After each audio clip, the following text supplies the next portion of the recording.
Welcome. I'm Dr. Doug Evans, Chair of the Department of Surgery here at the Medical College of Wisconsin, and we're continuing our series of videos with patients to allow all of you who watch these videos to experience what oftentimes our patients experience. So we're really lucky to have Mr. Gary Jorgensen with us today, and as I've told the viewers of a number of these videos, I always refer to my patients as Mr. and Mrs. And you'll like this story because my dad, who passed away a couple years ago at the age of 93, went to the doctor once, probably when I was in my 40s. And he said, the doctor called me by my first name, and he said, I hope you never do that when you see your patients. No kidding. So since then, as someone who always has done what his dad told him to, I have always called patients by Mr. or Mrs. Obviously, if they're under a certain age, and that age has risen a tad as I've gotten older. Sure. But if they're in their teens or 20s, I probably would use their first name. But anyway. You call me Gary. Okay, Please. Gary, thanks so much for joining us. Sure. And for those of you who are watching this and don't know of Mr. Jorgensen, he's an extremely successful businessman.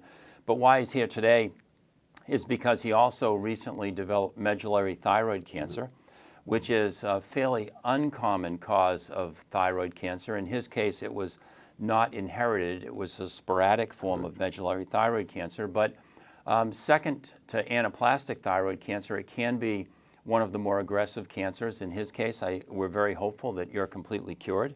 But you did require a large operation, and at a time when no one thinks that they're going to get cancer. So maybe we could start with, tell us a little bit about yourself, and we'd love to hear about your company. Okay. And then how you developed, how you had a cancer diagnosis. Okay, well, thank you. And I appreciate being here. It's very interesting, and I appreciate getting involved. Well, I'm with VJS Construction Company Services, and we're a general contractor here in town. And we really work the greater Milwaukee area, and we have about 230 employees working for us right now. And we do all types of construction work. It's all major projects like hospitals, and doctors' clinics, and schools, lots of school work, senior citizens,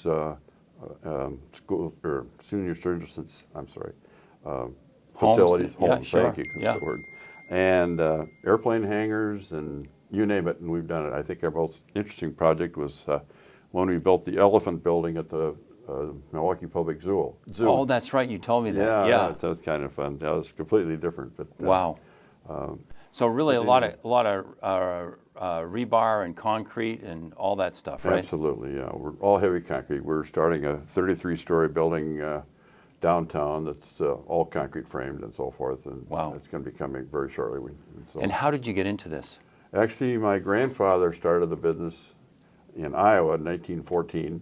Wow. And then my father and his two brothers were involved in it, and then I was the third generation. But then we lived in a town of Clinton, Iowa, and our population went from 35,000 to 27,000. So obviously that's not very good for construction. Wow. So through a headhunter, I ended up in Milwaukee. And I had a 3-year contract with the firm I came with. It was a very large firm. And after I'd been with them for 3 years, I decided I wanted to get back into ownership. And I was lucky enough to find Mr. Voss, who was looking for a partner, the Hurlica part of it. It was Voss Hurlica was the name of the company. And Mr. Hurlica was retiring, so Mr. Voss needed a partner, and I was lucky enough to get it.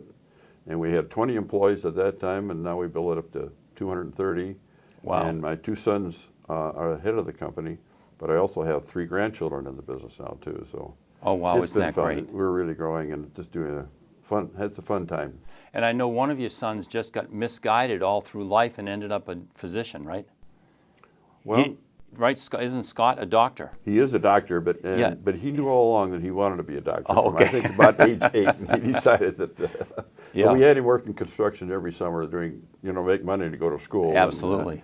And of course, he went to the medical college here to get his degree and so forth, and just thoroughly loves it. And he's an internal medicine doctor up in Mequon. Yeah. Oh, that's great. I know Scott's a wonderful guy. It was thank you. great to get to know him. Yeah, I appreciate that. So how did thyroid cancer come about? Well, it was interesting. I annually get a physical exam every year, actually, and I've never have had any problems or found anything and so forth, but my internal medicine doctor was going through his usual activities, And he put his hand around my neck and didn't say anything and so forth. And he went through the rest of the checkup and so forth. And so at the very end, he says, well, there's one thing I think we need to get checked out. I said, well, what's that? And he said, well, I felt some things in your neck that doesn't feel 100%.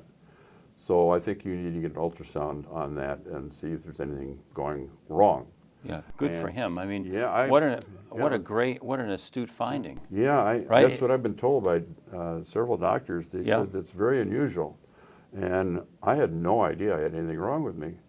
So I had the ultrasound, and during the ultrasound they found some more things. So then they said I had to go to get a pathology report, and then that's where they came up with the cancer. But at that point I was waiting for my internal medicine doctor to get back to me. And when I was actually having the pathology report, they said, well, 95% of these tests are benign. So it's very unusual that you would have something. And so I went out of there thinking I didn't have any problems. So I get a call from my internist, and he says, well, I got bad news for you. He said, you have thyroid cancer. I said, oh my golly, what does that mean? So he went through and explained all the things that had to be done and so forth. And we really never talked about who or where we were going to get this done. And so I hung up the phone, and I'm fortunate enough to have a couple neighbors in the medical field. And one of the doctors, he's a cancer doctor. And so I went down and talked to him. I said, can you help me select a doctor? He says, well, I'll tell you, there's only one in town as far as I'm concerned, and that's Dr. Evans. He said he's by far the best. And I know he's very, very busy, but if you can get him, please do. And if he can't, I'm sure he'll give you a name of some other doctors who would be available. So I thanked him very much. So then I went to the other person, and she's number one, I think, behind the Dr. Raymond's, head of the medical college. And so she works for Dr. Raymond. She works for Dr. Raymond. Yeah. You can't do any better than that. Well, that's what I thought. There you go, Dr. Raymond, who's president of MCW. So, correct. Yeah. Exactly right. So anyway, she says, there's one doctor there you want to see. And I said, well, who's that? Because I didn't want to give any clues or anything. And she's, you've got to have Dr. Evans. And well, it's nice that they said that. It's so hard to know where to go as a consumer. I mean, one of the things that's and again, as we're looking across both our adult and our pediatric practices, one of the I think if there is any advantage of the cancer arena that people find themselves in, is usually there's a little time. I mean, even though there's oftentimes not a lot of time to begin treatment for cancer, especially if it's what we call a solid tumor, like thyroid, breast, prostate, lung, pancreas, colon. There at least are days. You don't have to oftentimes make a decision in minutes or hours, as sometimes occurs with the treatment of congenital anomalies or little babies when they're born and other things. So you do have a little time to think about where to go and then what to do about the problem. Exactly. Which is a big advantage. Yeah. And in your case, you needed to have an operation. Right away, what I was told, yeah. And so I asked the second person, I said, well, do you know him well enough that maybe you could write an email and it'd be stronger coming from you than it would for me? And so she wrote your office and contacted you, and I heard back within a day or so from your office saying that you were available, and I was just very excited about that. Well, that usually happens when the boss calls. We usually say, absolutely. Well, I thought that might have something there's to no do with it. difference between medicine and any other place, but absolutely. So how did it go with your operation? I mean, general anesthesia, big operation on your neck, and fortunately it's healed up okay. But for those people who are maybe right now watching this video and they're scheduled to have surgery, how did all of that experience go? Well, I actually started out with a retired surgeon friend of mine. He's from Illinois. And so I wanted to talk to somebody about giving me a little more information about it. And he said, he's done several of these types of operations, especially on the thyroid. And he said, well, I always compare it with the Big Ben clock and a wristwatch. Just compare the size of those. And the surgery is like working on a wristwatch. And I thought, well, that's really interesting. He said, it's just so delicate with all the veins and everything else in there that, of course, it was all new information for me. But I thought that was a good description of how delicate this operation is. But going through the process, I went in there and very, very confident. And I'm usually a nervous person, but I felt pretty relaxed and so forth. And as you said, the surgery went very well. And so I finished up the surgery, and I was told that I was going to have a couple of tubes coming out. We had to kind of, because the area had to be drained. So I expected that, and I appreciated that information. Otherwise, I would have woken up to that and be surprised. Absolutely. And at the end of the tubes, they had a couple of bulbs that would catch the liquid. And because we had to remove all the lymph nodes out of the neck, mm-hmm. and that's the reason for the drain tubes, which is very common with a big neck operation. Yeah. Yeah. And they were like the size of a hand grenade. You know, exactly. Yeah. In fact, we call them little hand grenades. Really? Yeah, okay. absolutely. Yeah. So I was instructed it would be in there maybe 10 days or so, plus or minus, and so to be sure and empty it every day, and then put down how much liquid was in there and so forth. So I did that, and the only uncomfort was that it was 2 different places when I was sleeping to kind of be sure not to lay on those all night long. And then I felt a little nervous when I was taking a shower that I wouldn't, goof them up somehow. But I went through all that, and it was just a matter of getting used to it. So after the 10 days were up, I called and said, let's set up a time and we can come over. And you were kind enough to say, well, I'll come over and stop at your place. And I just couldn't believe it, because doctors just don't go to people's residence anymore. Well, we actually live fairly close to each other. Well, I kind of assumed maybe you lived that way because you're. Yeah. But it was just so unusual. And I told Scott that. He said, oh my golly, it's hard to believe, So anyway, you came over to my place, and we removed one of the tubes, but not the second one, because there was still a lot of drainage going on, and it was just too early to remove both of them. So I was a little disappointed, but that's the way it is, so we continue on.